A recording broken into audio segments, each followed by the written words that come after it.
what do you think about Peter Singer and Jerry Cohen saying that infanticide should be permitted? That infanticide? Yeah. Well, it's one of those things, isn't it? The answer is, of course, infanticide should not be permitted. And I think anybody who said, oh, yeah, infanticide, that's just fine. I mean, of course it isn't. On the other hand, let's be perfectly candid about this. Suppose a child is born who is in tremendous pain or prospects of tremendous pain, but you could at least prolong their lives with heroic surgery or things like that. Are you under a moral obligation to do something about it? I mean, yes, if you said to me, yes, if we do this kind of surgery right now, the child will then, get over it and be able to lead a full and active life. Of course, I'd say you should do it. But if you said to me, oh, well, if we do this surgery, the child will undoubtedly live, but that it's going to have a life of, let's say, great physical pain, I'm not sure that I would push anybody to do that. I'm not sure I'd say you must not do it, but I cannot feel that I would encourage. Now, excuse me, you want to call this infanticide? Well, it depends what you mean by.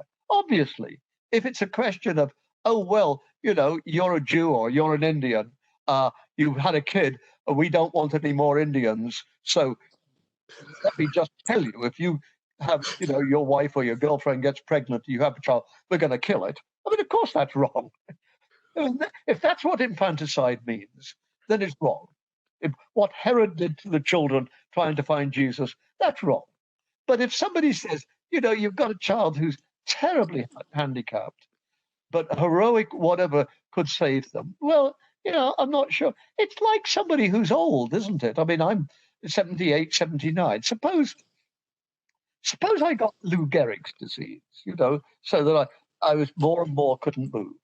And let's say 6 months from now, I'm pretty much paralyzed, but I lie awake in discomfort and that sort of thing. Would it be wrong? I mean, but morphia helps alleviate the trouble.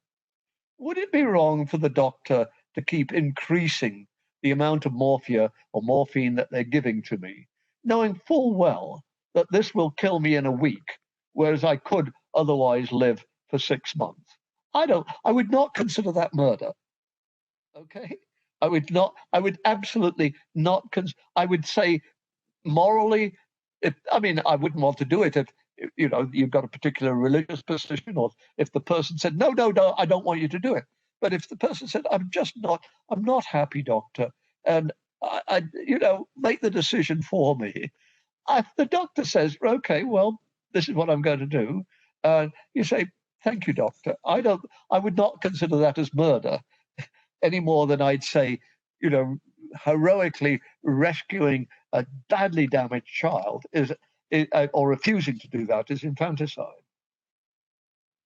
So you think there are exceptions, right? Like, yes, but of course, don't forget, Peter. You say this in Germany, and people don't be very uncomfortable about this because of German history. And of course, Germans are going to be particularly sensitive to somebody arguing in favor of infanticide. I fully expect them to do so. But as I say, it's so often, it's a question of how you define infanticide. If you simply say, oh, well, abortion should be, we should allow contraception, we should allow abortion on demand, and within the first week, the parent should be able to have the child put down, I would say that that's deeply immoral.